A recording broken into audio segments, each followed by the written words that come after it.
Alors, ce matin, ça faisait assez longtemps que je n'avais pas pris la parole pour faire une prédication. Ma dernière prédication, ça fait vraiment fait un mois, facilement. Et je me rappelle qu'elle portait sur l'assurance que Job avait. Je sais que mon Rédempteur vit, disait-il. Et aujourd'hui, nous allons poursuivre un peu dans la même, dans la même sillon. Nous allons parler de la résurrection de Christ. Un sujet assez difficile, car comme les enfants tantôt, on a tendance à mêler certaines choses, on a tendance à mêler l'âme et l'esprit souvent. Alors, on a tendance souvent à mêler la résurrection avec la croix, avec le calvaire. Et c'est ce que nous allons aborder aujourd'hui. Mais auparavant, nous allons prendre un temps de prière. Et là, présentement, je suis un peu comme Luther. Les genoux me claquent ensemble. Luther, cet homme, avec force, prêchait, mais il disait toujours que lorsque je prends la parole, les genoux me flacotent, ils tremblent. C'est ce qui m'arrive ce matin aussi. T'entends pas les genoux claquer? J'espère que vous allez entendre la parole. Seigneur Tout-Puissant, oui Seigneur, je te remercie de ce privilège que tu me donnes d'annoncer la vérité, ta parole. Cette vérité, Seigneur, fait qu'elle touche les cœurs de mes frères et sœurs.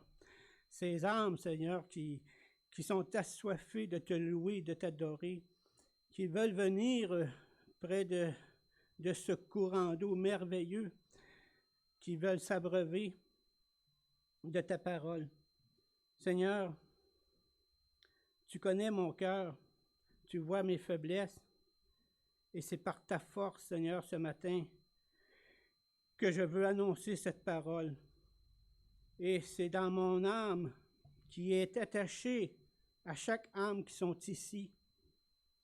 C'est dans mon âme que je souhaite, j'espère, que cette parole les touche, que cette parole viendra, Seigneur, changer leur vie, ou tout du moins continuer à leur donner, Seigneur, cette force de continuer dans ce beau temps que nous avons avec toi.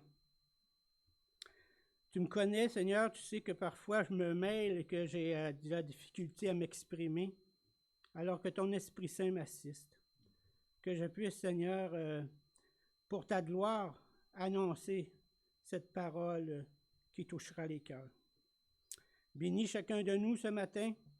Donne-nous, Seigneur, comme mon frère le disait, cet amour merveilleux les uns pour les autres. Que nos âmes soient attachées à toi et que par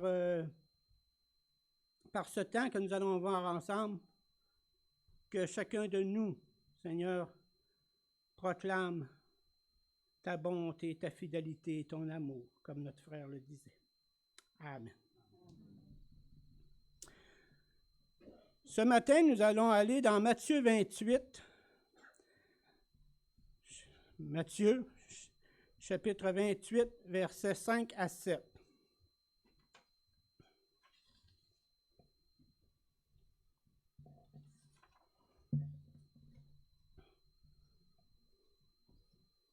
Matthieu, chapitre 28, versets 5 à 7.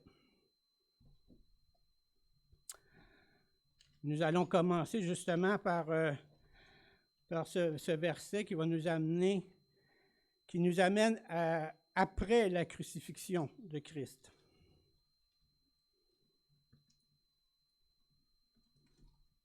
Bon.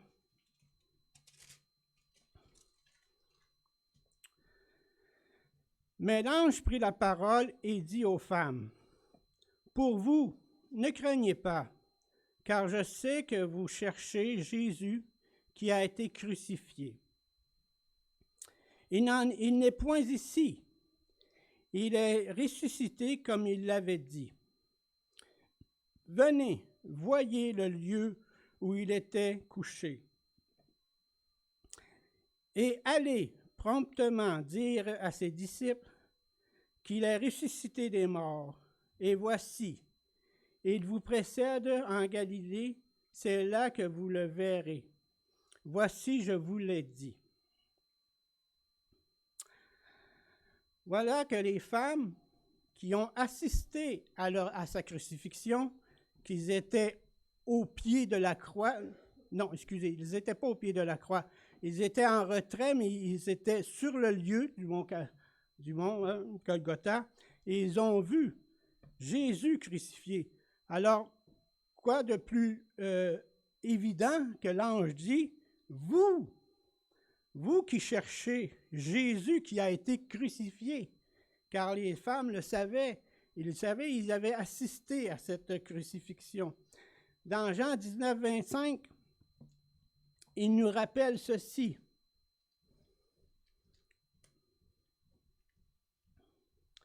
Jean 19, 25.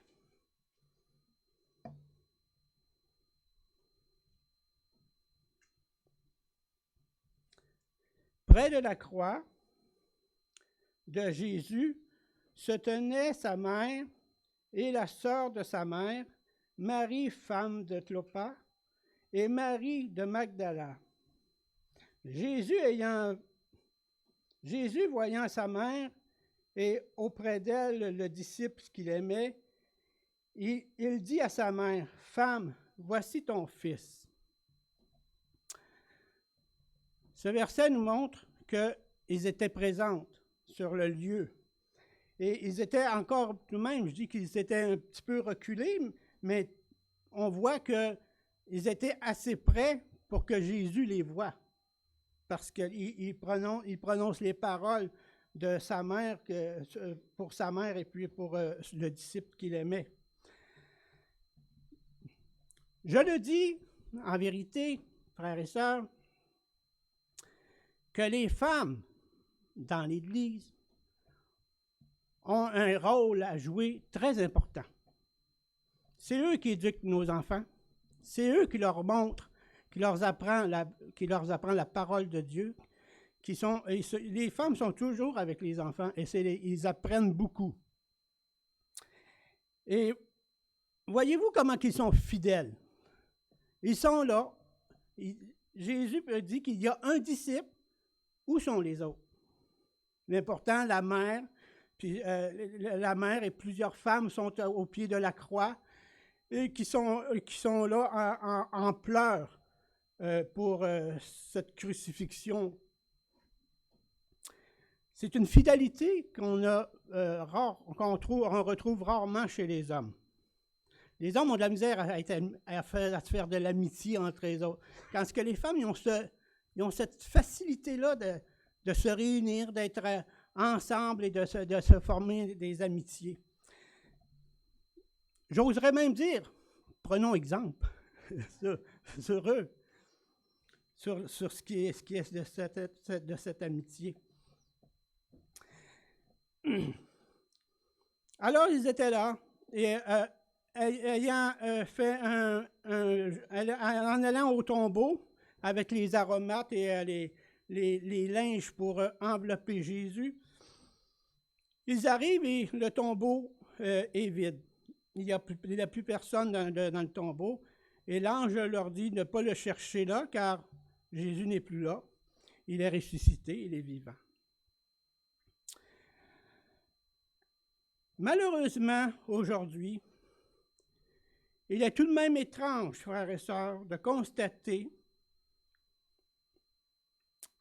que la croix semble procurer à beaucoup de gens plus de réconfort que le tombeau vide.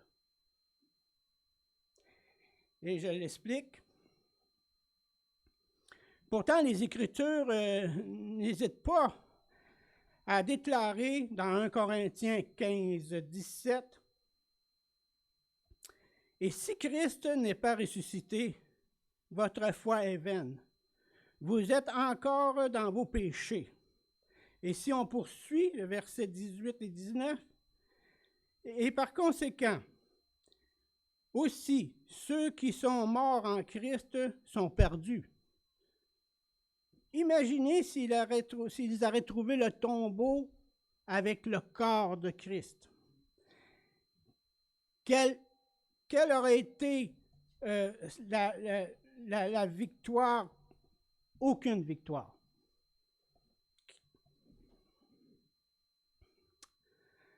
Si c'est dans cette vie seulement que nous espérons en Christ, nous sommes, frères et sœurs, je vous le dis franchement, les plus malheureux de tous les hommes. Car, est-ce que Bouddha est ressuscité? Non. Est-ce que, comment il s'appelait, je me rappelle plus son nom. Qui? Mahomet? Est-ce qu'il est ressuscité? Non. Il y a quelques-uns qui ont ressuscité. Lazare est ressuscité. Mais après il est mort. La fille de Jairus est ressuscitée. Mais après, elle est morte. Jésus est ressuscité, mais après, il est assis à la droite de son Père. Amen. Il est encore vivant. Oui, frères et sœurs, un sauveur gardé dans la mort ne pourrait pas sauver. Et ça s'explique tout seul. Quelques-uns, un sauveur dans la mort ne pourrait pas sauver. Quelqu'un que la mort aurait vaincu serait incapable de délivrer les esclaves du péché. C'est là l'une des plus grands vices du catholicisme romain. Par la place qu'a pris le crucifix dans la piété romaine. Il a séduit ses adeptes en façonnant leur attention, en focalisant, leur attention sur un Christ inerte, un Christ crucifié à la croix.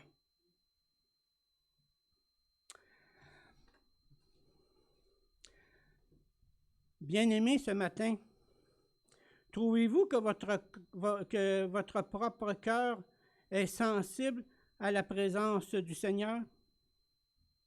Ou faites-vous partie de ceux qui ne font que grignoter ou goûter du bout des lèvres? Que Dieu vous aide.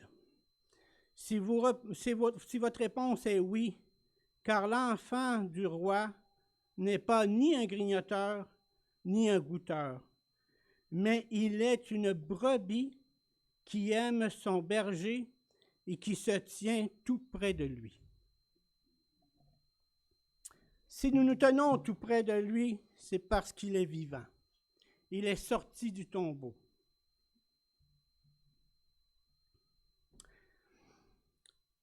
Nous remarquons que dans mes propos, j'ai cité les catholiques qui aiment avoir un Dieu crucifié et mort et qui ne vont pas au-delà du calvaire.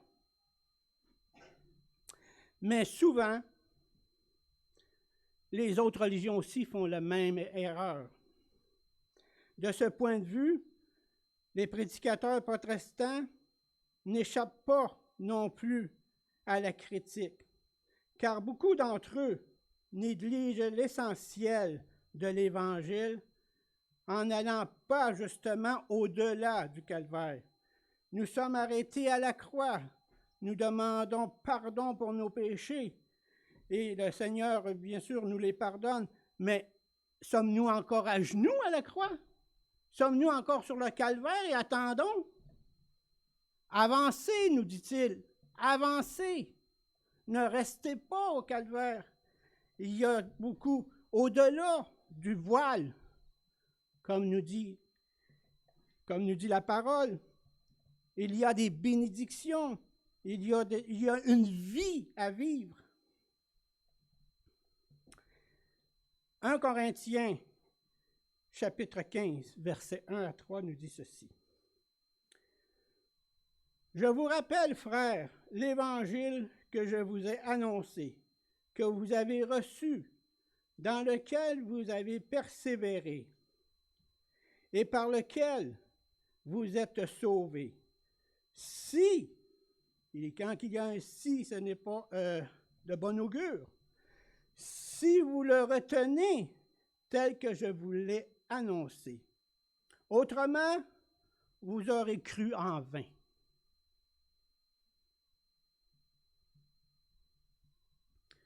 Croire en vain, est-ce possible? Oui.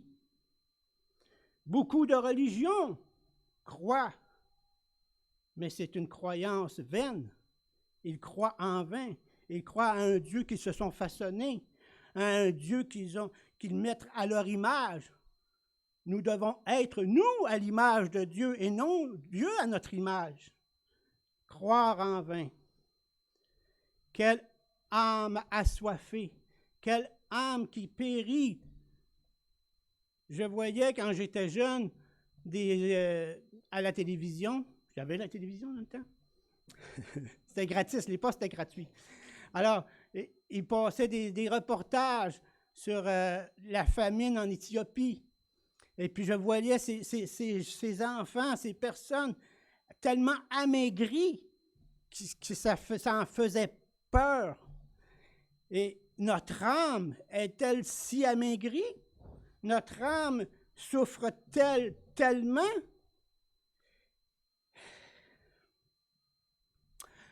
J'ai compassion pour vos âmes. Mon âme est attachée à vos âmes. Lorsque je suis sur l'estrade, un de mes frères m'a demandé, « Te vois-tu où c'est que tu es? » Non, je ne me vois pas où c'est que je suis. Mais il dit, « Pourquoi tu poursuis? » J'ai dit, « Parce que j'aime les âmes qui viennent le dimanche matin. Ces âmes qui ont besoin de consolation, qui ont besoin d'amour.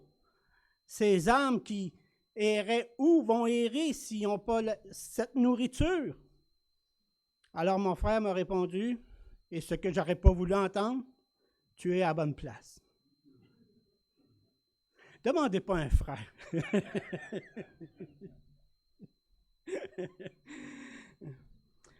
Mais lorsqu'on a compassion pour les âmes, cet amour qu'on a pour les âmes, c'est cet amour qui nous fait avancer. C'est cet amour qui nous donne la sagesse, qui nous donne cette amitié entre frères et sœurs. Si j'ai l'amour pour un âme, je ne lui ferai pas ce que mon âme ne voudrait pas que je lui fasse. Je ne parlerai pas contre lui. Je ne le blesserai pas volontairement, excusez. Et je ne ferai pas des choses qui pourraient le rebuter. Et à son tour, me rendre l'appareil.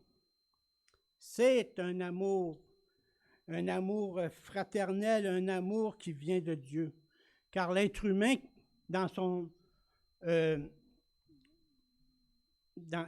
il est tellement centré sur lui-même qu'il ne prend pas plaisir à l'autre personne. Ça commence par moi, moi. Et puis après ça, on voit l'autre personne. Puis si je peux en tirer du bénéfice, ben je vais m'encoquiner avec toi, Mario, si tu peux me donner un bénéfice, si ça me fait... Mais sinon, je ne veux rien savoir de toi. Et tout ça va au-delà du calvaire. C'est Christ. Hein? J'ai dit une fois, maintenant, ce n'est plus nous qui vivons, c'est Christ qui vit en nous. Il faut que cette vie de Christ soit apparente. Et voilà. Je vous ai enseigné toutes ces choses, nous dit dans 1 Corinthiens 15, 1 à 3. Je vous ai enseigné toutes ces choses. je l'avais aussi, comme je l'ai aussi reçu, que tant que nous n'avons pas proclamé un Rédempteur ressuscité et glorieux, nous n'avons pas pleinement prêché la glorieuse évangile. Quand Christ est venu, il est né. Il est né où? Dans une crèche. Et sa naissance a été accompagnée de toutes sortes de circonstances extérieures. Nous nous rappelons qu'il y a eu, lorsque de sa naissance, il y a eu les anges qui ont apparu au berger, qu'il y a eu aussi les mages qui sont venus lui rendre honneur et gloire. Toutes des choses extérieures qui s'est produit. Mais un fait d'importance capitale n'a jamais disparu. C'est qu'il est né. Ça, c'est une évidence. C'est sûr qu'il est né. Il est venu dans le monde, il est devenu chair et a habité parmi nous. Il est venu et a pris sur lui notre nature humaine. Et la parole a été fait chair. La parole a été fait chair. Il s'est abaissé pour nous. Il est venu en chair. Pourquoi? Pour racheter le genre humain. Ou à la croix. Cet événement a bel et bien eu lieu et demeure à jamais un fait accompli. Nous ne pouvons nier ce fait, car il y a plus de preuves que Jésus est venu sur la terre que pour les combats de Napoléon. Pourtant, Napoléon, tout le monde le connaît. C'est un guerrier, un homme qui faisait la guerre. Et les preuves qu'on a recueillies pour Napoléon sont moins grandes que les preuves qu'on a recueillies pour Jésus-Christ, sa naissance. Un autre fait qui est accompli. Dans Acte 5, chapitre 5, verset 31, ça dit ceci. Dieu l'a élevé par sa droite comme prince et sauveur pour donner à Israël la repentance et le pardon des péchés. Il nous fallait un sauveur sans tache, un agneau, l'agneau de Dieu, qui, lui, s'est livré lui-même et a accompli pour nous ce sacrifice. Christ a été livré à la mort pour nos offenses. Il est ressuscité pour notre justification. Romains, chapitre 4, verset 24. C'est encore à cause de nous à qui cela sera imputé. À nous qui croyons en celui qui a ressuscité des morts, Jésus notre Seigneur. Et l'apôtre continue en disant ceci dans Romains 5, 10. Car si lorsque nous étions ennemis, nous avons été réconciliés avec Dieu par la mort de son Fils, à plus forte raison, étant réconciliés, serons-nous sauvés par sa vie. Quel aurait, frères et sœurs, été l'intérêt que Christ meure pour son peuple si la mort avait eu raison de lui? Si le tombeau l'avait gardé, quelle raison aurait-il eu de souffrir? Aucune. Les femmes qui le cherchaient ont été rassurées par les anges qui ont dit qu'il n'était plus dans le tombeau. Et encore mieux, lui, le Seigneur, leur est apparu pour leur dire. Si le Seigneur aurait resté dans le tombeau, que serait-il passé? Que serions-nous devenus? Vous savez, l'échelle de Jacob, notre frère en a parlé un peu. L'échelle de Jacob, c'était un lien entre le ciel et la terre, qui montait, qui descendait. Ce lien que nous avons, c'est le tombeau vide, c'est Jésus. C'est notre lien qu'on fait avec Dieu. Sinon, on aurait fait sûrement comme les Juifs, on s'aurait approché d'une muraille puis on s'aurait plaint. Mais qu'est-ce que ça aurait donné? Rien. La muraille ne peut pas nous répondre, la muraille ne peut pas nous soutenir. On serait plaint. Et les plaintes auraient resté incomprises. Vaines. Oui, il en serait resté le prisonnier. Nous serions prisonniers de nos péchés, nous serions morts. Mais en sortant de la tombe, Christ a démontré sa victoire sur le péché et sur la mort. Tout comme Christ, nous aussi faisons comme lui. Dans 1 Corinthiens 15, 54-57, ça nous dit ceci. C'est un très beau passage. 1 Corinthiens 15, 54 à 57.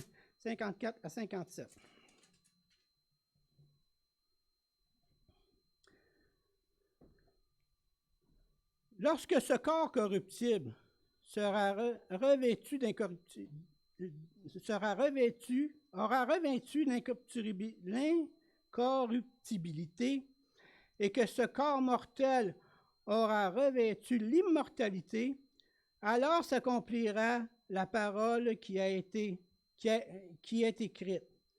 La mort a été engloutie dans la victoire. Ô mort, où est ta victoire? Ô mort, où est ton aiguillon? Nous poursuivons jusqu'à quoi, j'ai dit? Excusez. 57. Merci, vous suivez, c'est bien. L'aiguillon de la mort, c'est le péché. Et la puissance du péché, c'est la loi. Mais grâce soit rendue à Dieu qui nous donne la victoire par notre Seigneur Jésus-Christ. C'est pourquoi il a été déclaré fils de Dieu avec puissance, selon l'esprit de sainteté par sa résurrection d'entre les morts. Romains 14, 9 dit ceci, « Car Christ est mort et il a vécu afin de dominer sur les morts et sur les vivants. » Frères et sœurs, sur le mont du Calvaire, là, à la croix, a marqué le point final de l'œuvre sacrificielle de Christ. Mais il fallait encore avoir la preuve que Dieu acceptait cette œuvre. Car, encore là, c'est un autre problème. Si Dieu ne l'aurait pas accepté, rien n'aurait changé. Car seul celui à qui il avait plu de le briser par la souffrance, nous retrouvons ce verset dans Isaïe, chapitre 53, verset 10, je vais vous le lire. Il a plu à l'Éternel de le briser par la souffrance. Après avoir livré sa vie en sacrifice pour le péché, il verra une postérité et prolongera ses jours. Et l'œuvre de l'Éternel prospérera entre ses mains. Est-ce vrai? Y a-t-il une prospérité?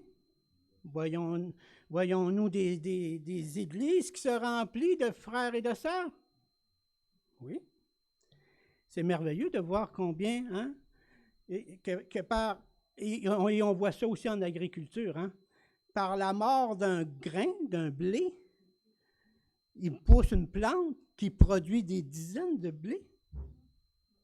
Il faut mourir, tout comme le Christ est mort et a produit des rejetons, des enfants, il faut que nous aussi, nous mourions en nous-mêmes pour produire la gloire de Dieu. La croix marque le point final. Et Dieu l'a approuvé. Il l'a approuvé. Après avoir livré sa vie en sacrifice pour le péché, il aura une postérité et prolongera ses jours. Combien de jours? Le Seigneur va prolonger combien de jours? On sait que le Seigneur est éternel. Et combien de jours la postérité restera, ça, on ne sait pas. Seul lui le sait. Même quand il était sur la terre, il disait que seul Dieu le savait. Lui ne le savait pas. Mais présentement, le sait-il? On s'avance. On s'avance,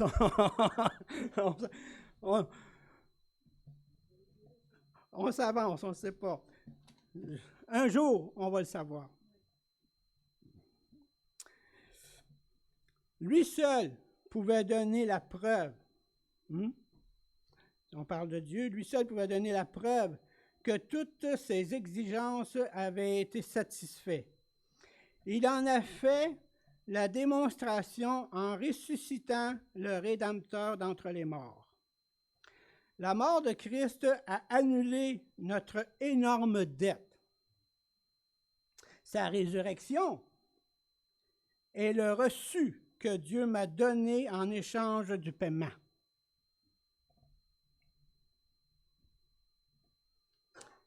Et quel paiement? Par la résurrection de Christ, Dieu atteste publiquement que le passif a été effacé.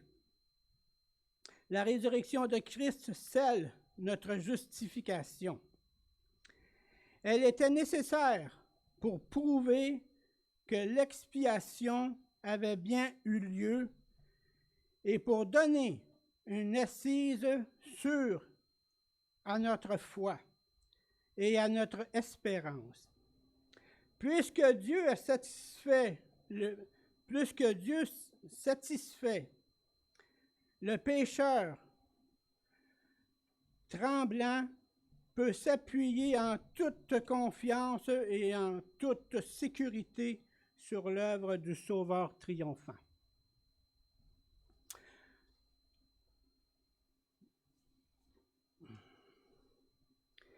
Il a triomphé, frères et sœurs. Il a été jusqu'à la croix. Il s'est donné lui-même pour nous et a triomphé de la mort. Et après ce triomphe, il a dit à ses disciples, « Attendez, je vous enverrai le Consolateur. » Le Consolateur est venu. La divinité se tient parmi nous, frères et sœurs. Dieu s'est donné lui-même.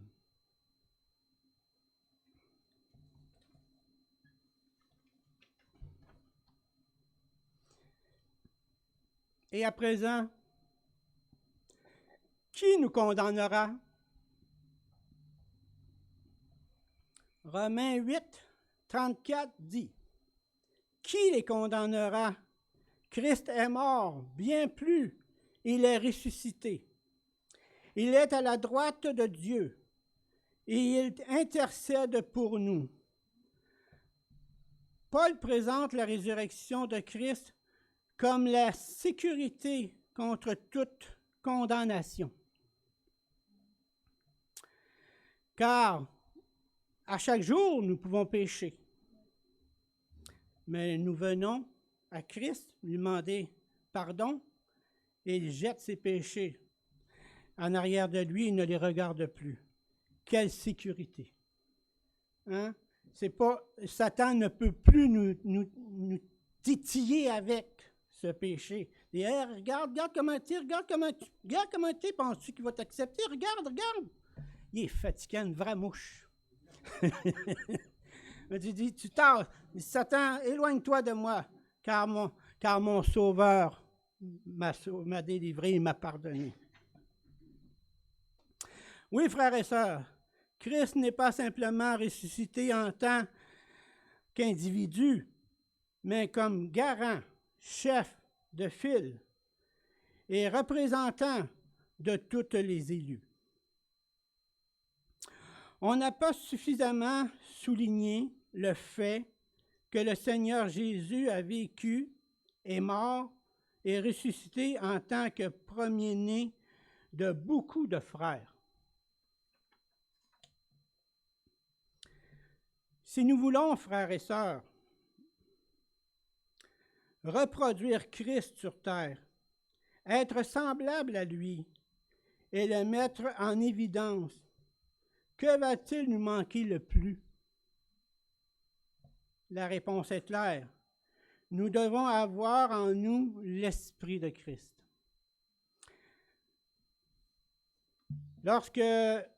Lorsqu'on parle à des gens et qui nous disent qu'ils voudraient être un super chef d'orchestre ou un homme qui écrit des compositions incroyables comme Jean-Sébastien Bach, ben, il lui faut l'esprit de Jean-Sébastien Bach. Car c'est dans le même esprit qu'il va composer son œuvre.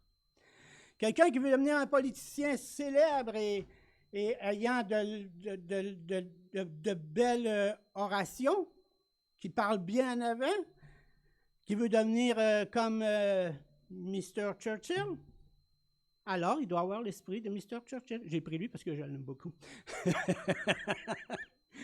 Mais c'est vrai que c'était un homme vraiment politicien, vrai. On pourra en reparler. Mais il faut avoir l'esprit, faut avoir l'esprit de M. Churchill pour refaire ce qu'il a fait dans son esprit. Et pour faire, comme j'ai dit tantôt, pour ce qui est de Dieu, ben, et pour ce qui est du Seigneur, ben, il faut avoir l'esprit de Christ.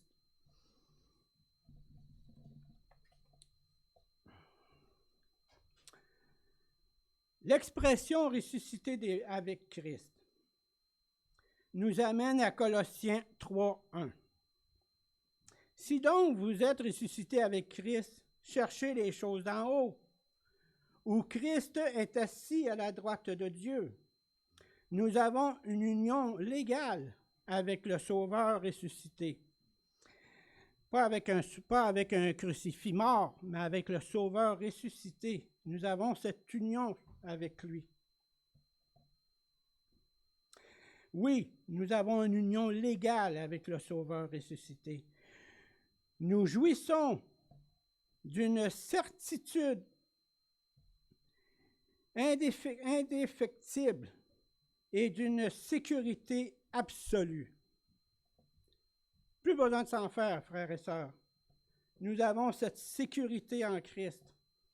Comme, je ne sais pas c'est quel, il y a un de nos frères qui a dit tantôt qu'il ne perdra aucun de celui qui appartient. Voulez-vous avoir une sécurité plus forte que ça? Y en a-t-il, premièrement, une sécurité plus forte que ça? Non. Si le Seigneur nous dit qu'il ne nous perdra pas, il ne nous perdra pas. Il va nous garder jusqu'à la fin. Malgré que parfois, des fois, j'ai des doutes sur moi-même. Mais c'est moi qui ai les doutes. Le Seigneur ne change pas, il me tient toujours, malgré que j'ai des doutes. Je me dis, ah, ben là j'ai fait une chose tellement terrible que je ne pense pas que le Seigneur puisse me pardonner. Mais est-ce que c'est ça qu'il te dit, le Seigneur? Est-ce qu'il dit qu'il ne te pardonnera pas si tu fais un péché qui... Non? Si tu viens à la croix d'un cœur sincère, tu lui demandes pardon, il te pardonne. Alors, il oublie ton péché et tu avances dans la vie. Ne reste pas au pied du calvaire. Avance. Avance. 1 Colossiens 3. Je l'ai-tu lu, ça, 1 Colossiens 3? Oui? Bon. Sachant que Christ ressuscité des morts ne meurt jamais, il ne meurt plus, la mort n'a plus de pouvoir sur nous et sur lui. Dans Romains 6:9, ça dit ceci. Elle n'en a plus sur nous non plus. Wow! la mort n'a plus de pouvoir sur nous non plus. Là, on ne parle pas de la mort du corps, là. On va tous mourir. Un jour, on va tous mourir. Mais ce n'est pas la fin. La mort n'est pas la fin. Et c'est le commencement d'une vie éternelle. Sur la terre, nous avons une vie très courte. Le Seigneur la compare à une fumée, à un tison qui revole. Je ne sais pas, avez-vous déjà été en pique-nique, en camping, quand vous faites un feu dehors? On voit des tisons revoler du feu. Avez-vous remarqué combien ils s'éteignent vite? Ils ne font pas un grand bout de feu, puis ils s'éteignent. Ça l'arrive, hein? Quand ce que là, on parle que la mort, la vie éternelle, il n'y aura plus de pouvoir sur nous. Car sa délivrance est nôtre. La délivrance du Seigneur est nôtre. La seconde mort n'a plus, c'est qu'est-ce que je disais tantôt, ne peut nous toucher.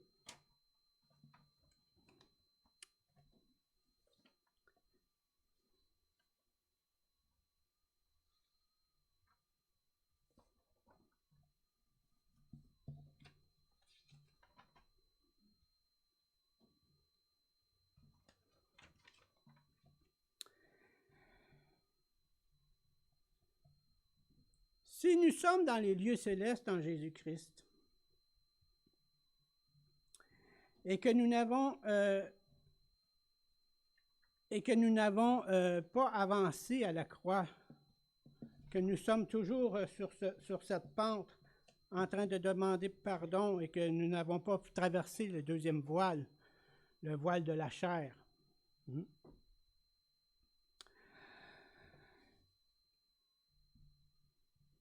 Ayons honte, nos frères, mes frères, mes sœurs, ayons honte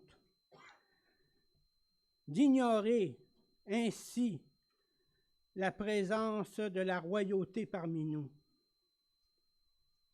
Il y a ici plus qu'une royauté terrestre, je viens de vous l'expliquer. Nous avons le Seigneur des Seigneurs, le Roi des Rois. Nous avons l'Esprit Saint et béni.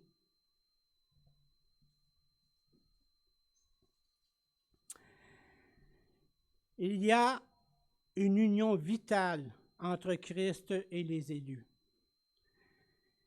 Et il ne faut pas ignorer cette union.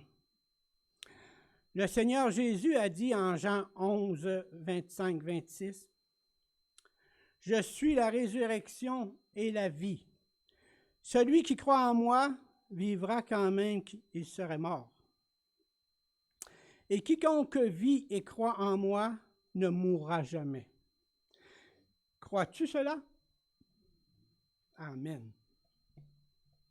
Et rien ne saurait être plus exact ni plus définitif que cela. Christ est sorti du tombeau.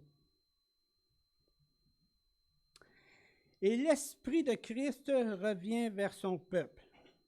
La joie que nous avons est celle que se souvient, est celle que se souvient du tombeau vide.